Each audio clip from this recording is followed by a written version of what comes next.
যদি এমন হয় যে আল্লাহ আপনার জন্য যে মানুষটি লিখে রেখেছেন আপনি ইতিমধ্যে তার সঙ্গে দেখা করে ফেলেছেন, কিন্তু তখন তা বুঝতে পারেননি। হয়তো তিনি এমন একজন ছিলেন যিনি আপনাকে অজান্তেই হৃদয়ে প্রশান্তি এনে দিয়েছিলেন, এমনকি তিনি নিজেও তা টের পাননি। হয়তো তিনি এমন একজন ছিলেন যার উপস্থিতি আপনাকে আল্লাহর কথা মনে করিয়ে দিয়েছিল, কোনো সরাসরি উপদেশ না দিয়েও। অথবা এমন একজন যার কথা আপনার পরিবার হয়তো একদিন সংক্ষেপে বলেছিল, আপনি তখন তেমন গুরুত্ব না দিয়ে পাশ কাটিয়ে গিয়েছিলেন। আমরা প্রায়ই নিজেকে জিজ্ঞেস করি, আমি কিভাবে বুঝব এই মানুষটাই কি আমার জন্য ঠিক? কিন্তু আসল প্রশ্ন হল, আল্লাহ কিভাবে আমাদের তা জানান? ইসলামে বিয়ে শুধু একটি সামাজিক চুক্তি নয়, এটি এক ধরনের নিদর্শন যা কোরআনে স্পষ্টভাবে উল্লেখ রয়েছে। আল্লাহ বলেন, আমাদের মধ্য থেকে তিনি আমাদের জন্য জীবনসঙ্গী সৃষ্টি করেছেন যাতে আমরা তাদের মধ্যে শান্তি এবং প্রশান্তি খুঁজে পাই। সূরা রুম আয়াত ২১। সত্যিটা হল, আপনি আপনার জীবনসঙ্গীকে সেই ধরনের খুঁজে পাবেন না যেভাবে দুনিয়া শেখায়, সোশ্যাল মিডিয়া সোয়াইপ করে, স্ক্রোল করে বা তাড়াহুড়ো করে। ইসলামে বিষয়টি সম্পূর্ণ ভিন্ন। আল্লাহ আপনাকে সেই মানুষটির দিকে নিয়ে যান এমন পথ দিয়ে যা আপনার ধৈর্য পরীক্ষা করে, আপনার হৃদয়কে প্রস্তুত করে, আর আপনাকে স্মরণ করিয়ে দেয় আসল ভালোবাসা খোঁজা নয়, বরং এটি প্রকাশ পায় আল্লাহর ইশারায়। প্রথম নিদর্শন হল মূল্যবোধের সামঞ্জস্য। আমি এখানে কেবল বাহ্যিক মিলের কথা বলছি না, যেমন আমরা একই সিরিজ দেখি বা দুজনেই ভ্রমণ ভালোবাসি। এগুলো শুধু বাহ্যিক মিল। আসল মিল আসে যখন মূল্যবোধ, নৈতিকতা, জীবনধারা এবং বিশ্বাসের দিকগুলো সামঞ্জস্যপূর্ণ হয়। আল্লাহ আপনাকে সেই পথে পরিচালিত করেন যা আপনার হৃদয় এবং জীবনধারার সাথে পুরোপুরি সামঞ্জস্যপূর্ণ জীবনসঙ্গীকে আপনাদের সামনে নিয়ে আসে। প্রশ্নটা হল, তারা কি জীবনকে আপনার মতো একই দৃষ্টিভঙ্গিতে দেখেন? নবী মুহাম্মদ সাল্লাল্লাহু আলাইহি ওয়াসাল্লাম বলেছেন, নারীকে বিবাহ করা হয় তার সম্পদ, বংশ, সৌন্দর্য বা ধর্মের জন্য, কিন্তু তুমি তাকে বেছে নাও যার মধ্যে ধর্ম বা দ্বীন আছে, তবেই তুমি সফল হবে। অর্থাৎ শুরুটা দ্বীন বা ধর্ম দিয়ে হলেও এখানেই শেষ নয়। বাস্তব জীবন কোনো চেকলিস্টের মতো সহজ নয়। আধুনিক মনোবিজ্ঞানও বলে, সম্পর্ক টিকে থাকে উত্তেজনার কারণে নয়, বরং মূল্যবোধের মিলের কারণে। ধরে নিন, আপনি একজন সরল জীবন পছন্দ করেন, নিয়মিত ফজর নামাজ পড়েন, কিন্তু আপনার সঙ্গী এতে আগ্রহী নয়। যদি এই ব্যবধান অল্প বয়সেই দেখা যায়, সময়ের সঙ্গে সঙ্গে এই ফাঁক ক্রমেই বড় হয়ে যায়। আপনি সরল জীবন চান, তিনি বিলাসিতা। একদিন সেই ফাঁক শেষ পর্যন্ত ভাঙনের কারণ হয়ে দাঁড়ায়। এটি ঠিক যেমন একটি বাড়ির কথা ভাবুন, যার নকশা বা ভিত্তি দুর্বল। আপনি যতই সুন্দর করে সাজান না কেন, সেই বাড়ি একদিন ভেঙে পড়ে। সম্পর্কগুলো ঠিক তেমন। যদি দুটি মানুষের চিন্তাভাবনা, বিশ্বাস এবং লক্ষ্য মেলে না, তাহলেও যতই সম্পর্ককে সুন্দরভাবে সাজানো হোক, একদিন সেটি ভেঙে পড়ে।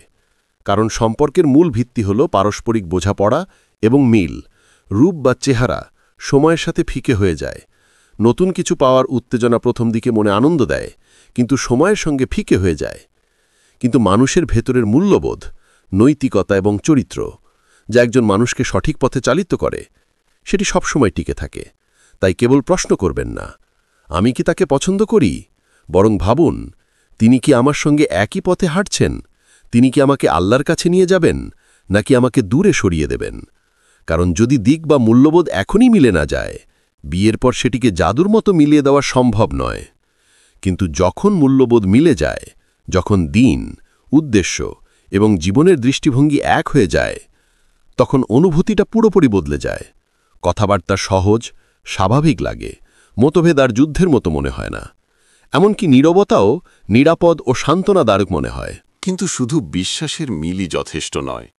মুখ্য বিষয় হল তাদের উপস্থিতি আপনার হৃদয়ে কী প্রভাব ফেলে। আপনার অনুভূতি, প্রশান্তি এবং স্থিরতা, এই হল আল্লাহর দ্বিতীয় নিদর্শন। খেয়াল করেছেন কি, কিছু মানুষ আছেন যারা আপনার পৃথিবীকে আরও কোলাহলময় করে তোলেন। তাদের সঙ্গে কথা শেষ করার পরও মন শান্ত হয় না। মাথায় ভাবগুলো ঘুরতে থাকে, বুক ভারী লাগে, ঘুম আসে না। বারবার মনে হয়, আমি কি ঠিক বলেছি? অন্যদিকে কিছু মানুষ আছেন যাদের সঙ্গে কথা শেষ হলে মনে হালকা লাগে, নিঃশ্বাস সহজ হয়, মনে হয় আপনি কোনো অভিনয়ের চরিত্রে নেই, আপনি কেবল প্রকৃত অর্থে ঠিক আছেন। এই অনুভূতিটাই ছোট নয়, এটি আল্লাহ প্রদত্ত একটি নিদর্শন যে মানুষদের মধ্যে আপনি সত্যিকারের প্রশান্তি খুঁজে পান। এটি কোনো বাহ্যিক অভিনয় নয়, জীবনের সাধারণ মুহূর্তেও তাদের সঙ্গে কথা বলার পর আপনার মন শান্ত হয়, আপনার নামাজ আরও মনোযোগী হয়, ঘুম গভীর ও প্রশান্ত হয়, মন পরিষ্কার থাকে। তাদের সঙ্গে কোনো গোপনীয়তা, চালাকি বা লুকোচুরি নেই। কেউ চাপ দেয় না, কেউ অপ্রয়োজনীয় ডিস্টার্বেন্স সৃষ্টি করে না। সব কিছু স্বাভাবিক, নির্ভরযোগ্য এবং প্রশান্তিদায়ক। এটাই হলো সেই নিদর্শন যা আপনাকে আল্লাহ দেখান আপনার জীবনসঙ্গীর উপস্থিতি আপনার জন্য শান্তি, স্থিরতা এবং সান্ত্বনার উৎস। এতে কোনো নাটক, অভিনয় বা বাহ্যিক জোর নেই, শুধু প্রকৃত অনুভূতি যা আল্লাহ প্রদত্ত এবং আপনার অন্তরের সঙ্গে মিলিত। যখন আপনি আল্লাহর সন্তুষ্টির জন্য কোনো সীমা রক্ষা করতে চান, তখন কেউ এসে সেই সীমা ভাঙার চেষ্টা করে। সেই মানুষ আপনার জন্য নয়, কিন্তু যিনি সত্যিই আল্লাহর দিক থেকে আসেন, তিনি কখনোই আপনাকে সেই সীমা লঙ্ঘিত করতে বলেন না, বরং তিনি আপনাকে আল্লাহর কাছাকাছি নিয়ে যান, নীরবে, বিনয়ের সঙ্গে কোনো ভান ছাড়া। আপনি যখন তার সঙ্গে মন খুলে কিছু শেয়ার করেন, তিনি সেটাকে অস্ত্র হিসাবে ব্যবহার করেন না, বরং আমানত হিসাবে সংরক্ষণ করেন। তার উপস্থিতিতে আপনার হৃদয় নিরাপদ মনে হয়। সেখানে কোনো ভয় নেই, কোনো প্রচার নেই, শুধু দুজন মানুষ সত্য বলছে আদবের সঙ্গে। কিন্তু এখানেই অনেকে ভুল করে। আমরা প্রায়ই তীব্রতাকে ভালোবাসা ভেবে নিই, বুকের গিটকে ভাবি প্রজাপতি, উদ্বেগকে ভাবি কেমিস্ট্রি। কিন্তু ভালোবাসার নিদর্শন কখনোই তীব্রতা নয়, বরং করুণা, স্থিরতা ও নিরাপত্তা। ভুল মানুষ আপনার জীবনের শব্দ তোলে, কিন্তু ঠিক মানুষ আপনার হৃদয়কে নীরব, প্রশান্ত এক ঘরে পরিণত করে। এই সপ্তাহেই একবার পরীক্ষা করে দেখুন। কারো সঙ্গে কথা বলার পর লক্ষ্য করুন, আপনার সলাত আরও মনোযোগী হয়েছে নাকি মন আরও বিচ্ছিন্ন হয়ে গেছে। আপনার বুক হালকা লাগছে নাকি ভারী। আপনি শান্ত হয়েছেন নাকি বিভ্রান্তিতে পড়ে গেছেন। কারণ আল্লাহ প্রদত্ত শান্তি কখনো অন্ধকারে জন্মায় না, এটি দিনের আলোতে বেড়ে ওঠে, সীমার মধ্যে বিকশিত হয়। যে সম্পর্ক কেবল রাত দুটোর গোপন কথায় টিকে থাকে, সেটা শান্তি নয়, সেটা সাময়িক স্বস্তি যা একদিন শেষ হয়ে যাবে। কিন্তু যে শান্তি সীমার মধ্যেও টিকে থাকে, যা পরিবার উপস্থিত থাকলেও হারায় না, যা আপনাকে স্থির রাখে, সেটাই আল্লাহর দেওয়া আসল নিদর্শন। যখন আল্লাহ আপনার জন্য কাউকে নির্ধারণ করেন, সেই ভালোবাসা আপনাকে তার থেকে দূরে সরায় না, বরং সেই ভালোবাসাই আপনাকে আল্লাহর আরও কাছাকাছি ফিরিয়ে আনে। এই ভালোবাসা অনেকটা নোঙরের মতো। যেমন একটি নোঙর নৌকাকে ভাসিয়ে নিয়ে যায় না, বরং স্থির ও নিরাপদ রাখে, তেমনি আল্লাহ দেয়া ভালোবাসা আপনাকে ভাসিয়ে দেয় না, বরং ধীরে, দৃঢ়ভাবে, শান্তভাবে আপনাকে তাঁরই কাছে ফিরিয়ে আনে। তৃতীয় নিদর্শন, খোলা ও বন্ধ দরজার পরীক্ষা। এটি এই পথে সবচেয়ে কঠিন ধাপগুলির একটি। কখনো মনে হয় আপনি ঠিক মানুষটিকে খুঁজে পেয়েছেন, সবকিছু সুন্দরভাবে এগোচ্ছে, হঠাৎই দরজা বন্ধ হয়ে যায়। হয়তো অভিভাবক না বলেন, হয়তো কথা বলা বন্ধ হয়ে যায়, অথবা এমন কিছু ঘটে যা আপনি কল্পনাও করেননি। মনে হয় আল্লাহ যেন আপনাকে আবার শুরুর জায়গায় ফিরিয়ে দিয়েছেন। তারপর হঠাৎ আরেকটি দরজা খুলে যায়, কেউ নতুন আসে, কোনো প্রস্তাব আসে, অথবা এমন এক পথ প্রকাশ পায় যা আগে দেখেননি। আপনার হৃদয়ে তখন টানাপোড়নে পড়ে, আশা আর হতাশার মাঝখানে, ধৈর্য আর বিরক্তির মাঝখানে। এই টানাপোড়নটাই আপনার ভিতরের দৃঢ়তা ও ঈমানের পরীক্ষা। স্মরণ রাখুন, প্রত্যেকটি বন্ধ দরজা মানে প্রত্যাখ্যান নয়, বরং এক একটি সুরক্ষা। কখনো আল্লাহ আপনাকে এমন ক্ষতি থেকে ফিরিয়ে দেন যা আপনি বুঝতেই পারেননি। আর প্রতিটি খোলা দরজাও সবসময় শেষ নয়। কিছু দরজা খুলে যায় আপনাকে ধৈর্য শেখানোর জন্য, দেখার জন্য আপনি কি এখনও সীমা রক্ষা করতে পারেন। আপনি কি নিজের প্রবৃত্তির চেয়ে আল্লাহর ওপর ভরসা করতে পারেন। এই থেমে যাওয়া এবং এগিয়ে যাওয়ার সময়টা প্রাথমিকভাবে কষ্টদায়ক মনে হয় অন্যায় হচ্ছে, মনে হয় কিছু হারাচ্ছি। কিন্তু প্রকৃতপক্ষে এটি এক নিদর্শন, একটি চিহ্ন যে আল্লাহ নিজেই সেই প্রক্রিয়ায় যুক্ত আছেন। কারণ যিনি সত্যিই আপনার জন্য নির্ধারিত, তাঁকে ধরে রাখতে আপনাকে গোপনভাবে পিছু হটতে বা ভাঙা হৃদয় নিয়ে কাঁদতে হবে না। আল্লাহ যাকে আপনার জন্য লিখে রেখেছেন, তিনি আপনার জীবনে থাকবেন। যখন পরীক্ষাগুলো শেষ হবে, তখন সব স্পষ্ট হয়ে যাবে। চতুর্থ নিদর্শন, অন্যদের মাধ্যমে প্রতিফলনের পরীক্ষা। এই পরীক্ষা হলো এমন একটা ধারণা যেখানে একজন ব্যক্তি নিজের চিন্তাভাবনা, বিশ্বাস এবং মূল্যবোধকে অন্যদের আচরণ, প্রতিক্রিয়া এবং দৃষ্টিভঙ্গির মাধ্যমে যাচাই করে। এর মূল উদ্দেশ্য হল নিজেকে আরও ভালোভাবে বোঝা, নিজের ভিতরের কোনো লুকানো দিক বা দুর্বলতা চিহ্নিত করা। কখনো কখনো সবচেয়ে কঠিন পরীক্ষা আপনার ভিতরে নয়, বরং বাইরের মানুষের কথাই লুকিয়ে থাকে। ধরে নিন আপনি নিশ্চিত যে এই মানুষটাই আপনার জন্য। আপনি নামাজ পড়েছেন, দোয়া করেছেন, প্রশান্তি অনুভব করেছেন, খোলা বন্ধ দরজার পরীক্ষা পার হয়ে এসেছেন। তবুও হঠাৎ ঘটে, আপনার মা বলেন, আমার মনে হচ্ছে কিছু ঠিক নেই। আপনার সবচেয়ে কাছের বন্ধু চোখের দিকে তাকিয়ে বলেন, তুমি আগের মতো নেই। এমনকি কোনো আত্মীয়, যিনি সাধারণত এসব বিষয়ে কিছু বলেন না, হঠাৎ আপনাকে সতর্ক করেন। তখন মনে হয় যেন আপনার আশার একমাত্র দিকই চ্যালেঞ্জের মুখোমুখি। এটাই সেই জায়গা যেখানে আপনার সত্যিকারের লড়াই শুরু হয়। আপনি কি শুনবেন, নাকি ধৈর্য ধরে অপেক্ষা করবেন? আপনি কি আল্লাহর ওপর ভরসা রাখবেন, নাকি নিজের প্রবৃত্তি এবং মানুষের মতামতের কারণে বিচলিত হবেন? এই মুহূর্তে বিশ্বাস, ধৈর্য এবং আল্লাহর উপর ভরসাই আপনাকে সঠিক পথে রাখবে। কারণ যিনি সত্যিই আপনার জন্য নির্ধারিত, তিনি সব সময় আপনার সঙ্গে থাকবেন, যেভাবেই পরিস্থিতি বদলাক না কেন। কারণ হৃদয়ের গভীরে আপনি জানেন, ভালোবাসা কখনো কখনো মানুষকে অন্ধ করে দেয়। তখন আপনি এমন সব রেড সিগন্যাল উপেক্ষা করতে শুরু করেন, যেগুলো একসময় আপনি নিজেই অগ্রহণযোগ্য বলেছিলেন। একসময় বুঝতে পারেন আপনি এমন এক অবস্থানে এসে দাঁড়িয়েছেন যেখানে নিজের সীমানা রক্ষা করতে গিয়ে মিথ্যা বলতে হচ্ছে, যে সীমার বাইরে যাওয়া আপনি একসময় নিজেই হারাম বলে মানতেন। আপনি বারবার নিজেকে বোঝান, তোমরা বুঝবে না, এবারটা আলাদা। কিন্তু হয়তো সত্যটা আপনি নন, বরং আপনার আশেপাশের মানুষগুলোই দেখতে পাচ্ছে।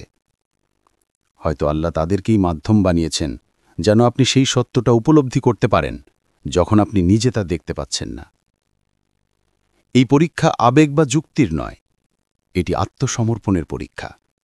আপনার মন এক কথা বলছে, কিন্তু যারা সত্যিই আপনাকে ভালোবাসে, যারা আপনার বেড়ে ওঠা দেখেছে, কষ্টের সময় পাশে থেকেছে, যদি তারা তিনজন একই সতর্কবার্তা দেয়, তাহলে সেটা কেবল তাদের মতামত নয়, বরং হতে পারে আল্লাহর পক্ষ থেকে একটি সুরক্ষা সংকেত। অন্যদিকে যদি সেই একই তিনজন আপনার মাঝে প্রশান্তি, ইতিবাচক পরিবর্তন এবং উন্নতি দেখতে পায়, তাহলে সেটিও হতে পারে আল্লাহর পক্ষ থেকে অনুমোদনের একটি ইঙ্গিত। সবচেয়ে বড় পরীক্ষা এখানে হল বিনয়। আপনি কি নিজের অহংকারকে একপাশে রেখে অন্যের কণ্ঠে সত্য শুনতে প্রস্তুত? কারণ আল্লাহ অনেক সময় আপনার জন্য সঠিক মানুষটিকে সরাসরি অনুভূতির মাধ্যমে প্রকাশ করেন না, বরং তিনি সেই মানুষটিকে আপনাকে দেখান তাদের চোখের মাধ্যমে, যারা আপনাকে নিঃস্বার্থভাবে ভালোবাসে, যারা আপনার মঙ্গলের জন্য চিন্তা করে। এবং হয়তো এখন আপনি ভাবছেন, এইসব নিদর্শনের কিছুই তো আমার জীবনে ঘটেনি, অথবা আমি হয়তো এমন কিছু সীমা অতিক্রম করেছি যা আমার করা উচিত হয়নি। তবুও হতাশ হবেন না, কারণ আল্লাহর রহমত এতটাই বিস্তৃত যে আপনি যতবারই ভুল করুন না কেন, যদি আপনি আন্তরিকভাবে ফিরে আসেন, আল্লাহ সেই পথ আবার খুলে দেন। তিনি শুধুমাত্র চান আপনি তার সংকেতগুলো বুঝুন এবং হৃদয় খুলে তার দিকে ফিরে আসুন। এর মানে আল্লাহ বলছেন, আমি তোমার জন্য আর কাউকে লিখে রেখিনি। এখানেই আসে সেই গোপন পরীক্ষা। আপনার হৃদয়ে শয়তান ফিসফিস করে বলে, তুমি ব্যর্থ হয়েছ, সুযোগ হারিয়ে ফেলেছ, তুমি আর কোনো ভালো মানুষ পাওয়ার যোগ্য নও। কিন্তু জেনে রাখুন, আল্লাহ কখনো তার দরজা আপনার জন্য বন্ধ করেননি। যদি আপনি এখনও সেই নিদর্শনগুলো না দেখেন, তার মানে এই নয় যে আল্লাহ আপনাকে ভুলে গেছেন, বরং তিনি আপনাকে সুরক্ষিত রাখছেন ঠিক মানুষটিকে দেখানোর উপযুক্ত সময়ের অপেক্ষায়। আর যদি আপনি কোনো ভুলে হারাম পথে চলে যান, তবুও আপনি বাদ পড়েননি। এর মানে হল আপনার সামনে ফিরে আসার নতুন সুযোগ খুলে গেছে। তাওবা মানে পুনরায় শুরু করা, এবং প্রতিটি দোয়া মানে একটি নতুন দরজা। সুতরাং নিজের জীবনকে কারো সময়সূচি দিয়ে মাপবেন না। কে আগে বিয়ে করল, কে দেরিতে করল, এগুলো কোনো গুরুত্বপূর্ণ মানদণ্ড নয়। একটাই প্রশ্ন গুরুত্বপূর্ণ: আপনি কি এখনো আল্লাহর দিকে ফিরে যাচ্ছেন? যদি উত্তর হয় হ্যাঁ, তাহলে আপনি দেরি করেননি, আপনি হারিয়ে যাননি, আপনি নিরাশ নন। আপনি ঠিক সেই স্থানে আছেন যেখান থেকে আল্লাহ চান আপনি নতুন করে শুরু করুন। দিনের শেষে এই সব নিদর্শনগুলো আকস্মিক নয়। কখনো এগুলো আসে ধীরভাবে, কখনো বেদনাদায়কভাবে, কখনো আপনার প্রত্যাশার চেয়ে দেরিতে। কিন্তু সবসময় এগুলো প্রজ্ঞা নিয়ে আসে। তাই ভয় নিয়ে নয়, বরং ভরসা নিয়ে এই বার্তাটি মনে রাখুন।